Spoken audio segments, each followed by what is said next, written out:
বংশী আভাকে বলে আজ থেকে বাড়ির জামা কাপড় ছাদেই শুকোবে। তখন শান্তি বলছে যে বাবা কিন্তু আমার বাবার মতো অন্যায় প্রতিবাদ করেছে। শান্তি বলছে তোমাদের বাড়ির সকলে কি আভা বৌদির মতোই এত সরল সাদা? এদিকে জয়ন্ত রান্নাঘরে এসেছে, আভাকে বলছে যে কফি বানানোর জন্য, কারণ শান্তি সকালে উঠে কফি খাওয়া অভ্যেস। কাদম্বরী সেখানে এসেছে, বলছে দাদা বলে যে কফি তো সকালে উঠে সাহেবরা খায়, আমরা এই দেশের মানুষ, আমরা সকালে উঠে চা পান করি, তাই কোনো রকম কফি এখানে তৈরি হবে না। জয়ন্ত এদিকে শান্তির জন্য কফি তৈরি করার একটা মেশিন অনলাইনে অর্ডার করেছে, সেটা নিয়ে এসে লুকিয়ে লুকিয়ে ঘরে ঢুকছে। তখন কাদম্বরী সেটা দেখে ফেলেছে, সেটা দেখে বংশীকে জানাই ওই বাঙাল মেয়ে আমাদের ঘরে পিয়ানো ঢুকিয়েছে, এখন কফি মেশিন, বলা যায় না কালকে প্রস্তুতি না পেঁয়াজ দিয়ে দেয়। জয়ন্ত এদিকে শান্তির জন্য নিজে হাতে কফি বানিয়ে তাকে দিয়েছে।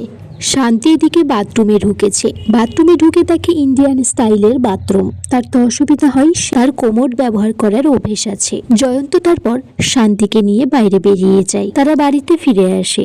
বাড়িতে আজকে রাধাকৃষ্ণের পুজো, তাদের বিয়ে উপলক্ষে পুরোহিত মশাই মন্ত্র পড়তে বলে।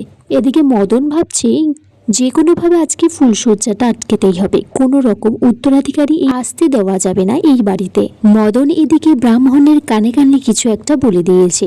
ব্রাহ্মণ তারপর বংশীকে বলে যে তাদের কিছু নিয়ম কানুন পালন করতে হবে, তার বাবার সময়ও এই নিয়মটাই পালন করা হয়েছিল।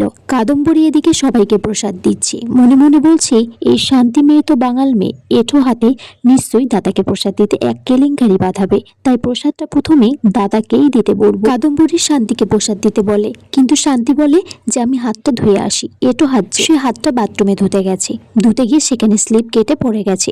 জয়ন্ত বলে জোরে চিৎকার করেছে, শান্তির চিৎকার শুনে সবাই সেখানে গেছে। জয়ন্ত তারপর শান্তিকে কোলে তুলে নিয়েছে, বলছে যে বাবা এখানে আছে, কোলে তো নিলাম তুলে, যা কপালে থাকে সকালে দেখা যায়। জয়ন্ত এদিকে শান্তির পায়ে মলম লাগিয়ে দিচ্ছে, আর শান্তি তো এক দৃষ্টিতে জয়ন্তর দিকে তাকিয়ে আছে। জয়ন্ত এদিকে বলছে যে এই বাড়ির লোকজন যা বলছে কিছু মনে করো না, তোমার তো শোনার অভ্যেস নেই, আস্তে আস্তে ঠিক হয়ে যাবে।